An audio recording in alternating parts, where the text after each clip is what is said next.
यकीन ये है कि अल्लाह जो करता है वो अच्छा करता है। मायूस नहीं होना चाहिए। आपने ताउन किया, मेहनत की, दौड़े, पंडाल लगाया, शामियाना लगाया, माइक, सब कुछ इंतज़ाम किया, लेकिन बारिश ने थोड़ा मौसम ख़राब कर दी। मौसम की ख़राबी ने हमारी उम्मीदों पे पानी फेर दिया। लेकिन हमें ना उम्मीद नहीं होनी चाहिए। अल्लाह के हर काम में मसलहत है।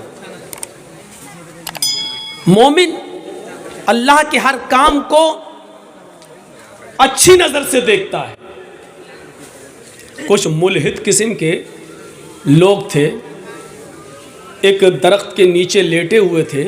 उसमें एक मुल्हिद, अल्लाह को ना मानने वाला, क्या कहता है कि देखिए अल्लाह भी कितना बड़ा बेवकूफ़ है। इन्ना लिल्लाहि व इन्ना। उसने क्या कहा, देखिए अल्लाह भी कितना बड़ा पागल है। जो बड़ा फल है उसको ज़मीन के ऊपर लगाता है और जो छोटा फल है उसको पेड़ के ऊपर लगाता है। वो आम के पेड़ के नीचे लेटा हुआ था, सामने उसको तरबूज दिखाई दे रहा था ज़मीन पर। वो कह रहा देखो अल्लाह कितना पागल है, तरबूज बड़ा है, इसकी हिफाजत करना चाहिए ताकि कोई लेके ना भागे, इसको ऊपर लगाना चाहिए था। इसको तो उसने ज़मीन पे लगा दिया, और आम उसको ज़मीन पे लगाना चाहिए था, उसको ऊपर लगा दिया। अभी लेटा था, इतना सोच ही रहा था कि अचानक हवा चली और एक आम टूट कर उसकी नाक पे गिरा। उसकी अकल ठिकाने आ गई, कहने लगा नहीं नहीं, अल्लाह ने जो किया वो अच्छा किया। आम गिरा, नाक बच गई। अगर ये तरबूज लगा होता तो मेरी नाक ही टूट जाती, मेरा चेहरा बिगड़ जाता। फौरन उसकी अकल ठिकाने आ गई और उसने कहा नहीं, अल्लाह जो करता है वो अच्छा ही करता। नहीं, ठीक किया। कम से कम वो मुल्हिद था, काफिर था। एक आम के टूटकर गिरने से उसकी अकल तो ठिकाने आ गई, लेकिन हम मुसलमान होकर हमारी अकलें ठिकाने नहीं आ रही हैं।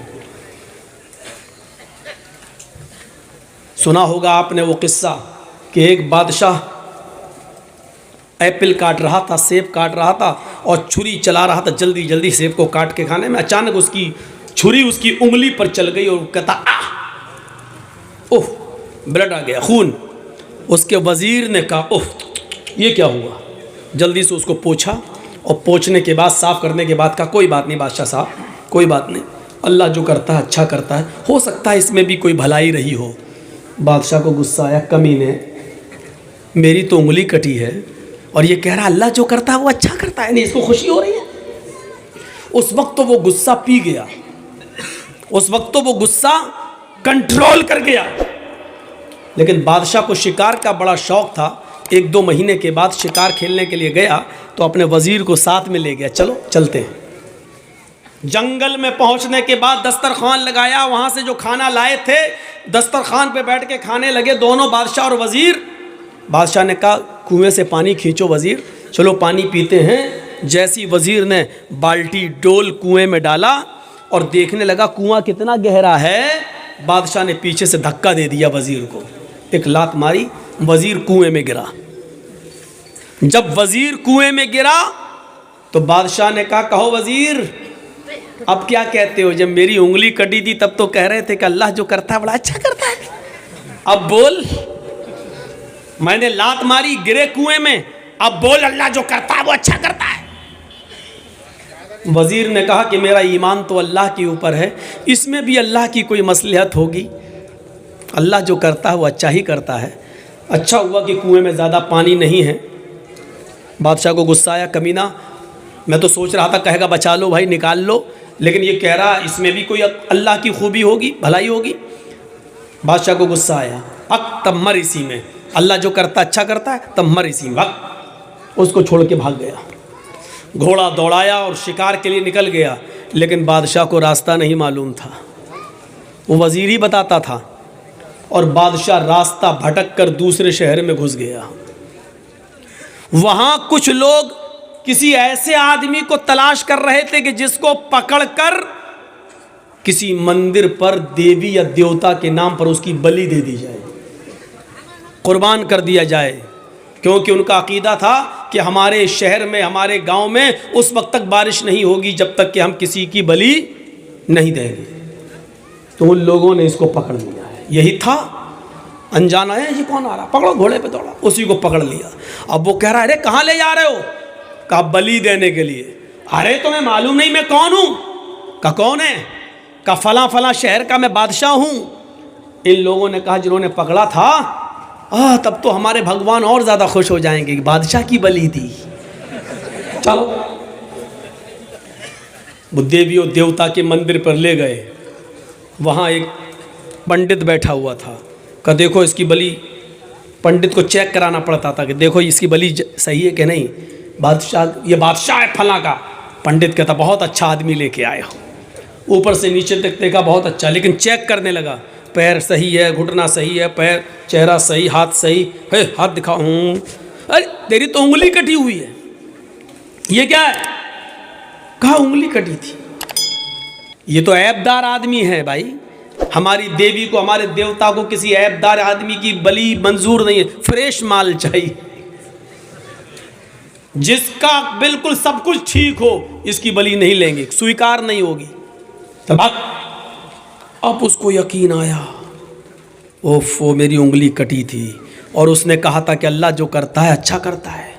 अगर आज मेरी उंगली न कटी होती तो आज मेरी बलि चढ़ गई होती। वो भागता हुआ घोड़ा दौड़ाते हुए उस कुएं के पास आया और अपने वजीर को कुएं से निकाला, गले लगाया कि वजीर तूने सच कहा था यार।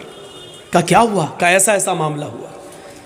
कहा तो मैं छोड़ दिया। कहा उंगली अगर न कटी होती तो आज मैं कट गया होता। कहा अच्छा एक बात बता यार, मेरे साथ तो अल्लाह ने ये अच्छा किया कि उंगली कटी थी इसलिए मैं बच गया, लेकिन तुझे जब मैंने कुएं में फेंका तूने कहा अल्लाह जो करता अच्छा करता, मेरे साथ भी कोई अच्छाई हुई हो तो तेरे साथ क्या अच्छा हुआ? उसने कहा ए बादशाह, हम तुम दोनों घूम रहे थे और अगर तूने लात मार के हमें कुएं में न फेंका होता तो हम दोनों पकड़े जाते। तू तो छूट जाता क्योंकि तेरी उंगली कटी थी, मैं तो कहीं से नहीं कटाता, फ्रेश तो मैं ही था। तू तो बच जाता लेकिन मेरी बलि चढ़ गई होती, इसलिए तूने मुझे जो कुएं में फेंका मेरे साथ ही अच्छा हुआ।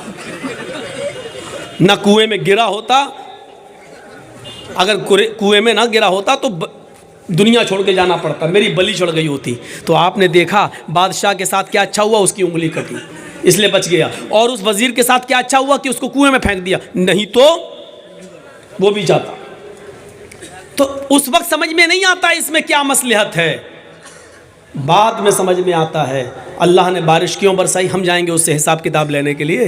दुनिया में कोई ताकत है जो अल्लाह से हिसाब किताब ले सके? दुनिया में कोई पावर है जो अल्लाह रब्बुल आलमीन से हिसाब किताब? अल्लाह तूने बारिश क्यों बरसाई? अल्लाह मेरा बेटा बेटा बेटा, बेटी मांग रहा हूँ फिर भी बेटा।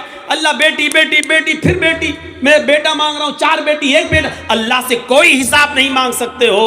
वो चाहे तो बेटा दे, वो चाहे तो बेटी दे, वो चाहे तो बेटे ही बेटे दे, वो चाहे तो बेटियां ही बेटियां दे, वो चाहे तो बेटा और बेटी दोनों दे, और वो चाहे तो कुछ न दे। वो चाहे तो हल्की हल्की बारिश करे, वो चाहे तो मूसलाधार बारिश करे, वो चाहे तो आपके गांव को इतनी बारिश कर दे कि नदी और दरियाओं का पानी लेवल और खतरे के निशान से पार होकर आपके पूरे के पूरे गांव को डुबो दे और हम सब डूब कर बह भी जाएं, तब भी अल्लाह से हिसाब नहीं लिया जा सकता कि तूने हमारे गांव को क्यों डुबो दिया है। क्योंकि अल्लाह की ज़ात हिसाब लेने के लिए है, हिसाब देने के लिए नहीं। बारिश क्यों हुई हमें क्या मालूम, लेकिन हमारा ईमान ये होना चाहिए कि अल्लाह जो करता है वो अच्छा करता है। हो सकता है कि वो हमारे ईमान का जायज़ा ले रहा हो। देखें इस बारिश के अंदर कितने लोग जलसे में आते हैं और कितने नहीं आते हैं। हो सकता है कि वो ये देखना चाहता हो कि सहाबा किराम ने तो अपनी कुर्बानियाँ मैदान जंग में दे दी। देखें ये लोग बारिश के चंद कतरे इनके जिस्मों पर पड़ते हैं, कहीं ऐसा तो नहीं कि ये भाग जाएं और कुरान और हदीस की बातें भी ना सुने। हो सकता है कि वो कुछ भी इम्तहान और आजमाइश भी तो ले सकता है वो। और ये भी हो सकता है कि इसी में हमारी भलाई हो, इसी में हमारी खैर हो, इसी में हमारी भलाई हो। हमारे और आपके इख्तियार में कुछ नहीं है। ना हम किसी को मार सकते हैं, ना हम किसी को जिला सकते हैं। कैसे कह रहे हो मौलाना साहब, मौज़मपुर वालों का हाल नहीं मालूम है, रोजाना मारते हैं। नहीं, ये तुम्हारी गलत फहमी है। मारने वाला अल्लाह और जलाने वाला भी अल्लाह। उसकी मौत का वक्त आ गया है, बहाना है कि फलाने मार दिया। वो एक अलग मसला है कि मारना चाहिए कि नहीं मारना चाहिए, वो पुरानी तकरीरें उठाकर देख लो और सुन लो, लेकिन मौत का वक्त उसका आ चुका था। सन 1951 का एक वाकया सुनाता हूं आपको। गोरखपुर में एक रेलवे स्टेशन है और छोटी लाइन गोंडा तक जाती है। गोरखपुर से गोंडा, गोंडा से गोरखपुर, छोटी लाइन। गोरखपुर से एक ट्रेन चल रही है और उसको बढ़नी क्रॉस करके, तुलसीपुर क्रॉस करके बलरामपुर स्टेशन पर रुकना है। राप्ती नदी को क्रॉस कर चुकी है। ट्रेन का ड्राइवर मुसलमान है, गालिबन उसका